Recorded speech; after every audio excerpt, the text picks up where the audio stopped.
আজ গেছিলাম কলেজ স্ট্রিটের আদি মোহিনীমোহন কাঞ্জিলালে বিয়ের বেনারসি কিনতে। আরে বাবা, আমার নয়। তোমরা হয়তো ভাবছো দিদির বিয়ে হয়ে গেছে আবার বেনারসি কিনছে বিয়ের জন্য। আরে বাবা, আমার নয়, আমার বান্ধবীর জন্য বিয়ের বেনারসি কিনতে গেছিলাম। আর আমাদের লাকটা আজকে এতই ভালো ছিল যে স্বর্ণালীদির সঙ্গে দেখা হয়ে গেল।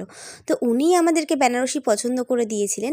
তো বান্ধবীর বিয়ের বেনারসিটা ওনার পছন্দ মতনই আমরা সিলেক্ট করেছিলাম। এখানেই শেষ নয়, উনি নিজে হাতে বান্ধবীর গায়ে বেনারসিটা ফেলে দেখছিলেন যে বেনারসিটা বান্ধবীকে কেমন লাগছে। আর আমরা তো ওনাকে দেখেই ভীষণ খুশি। বেনারসির দিকে আর আমাদের চোখ নেই, ওনার দিকেই চোখ। যার কারণে দেখো আমাদের দাঁতগুলো বন্ধই হচ্ছে না। তো চলো দিদি কি বললো তোমরা শুনো।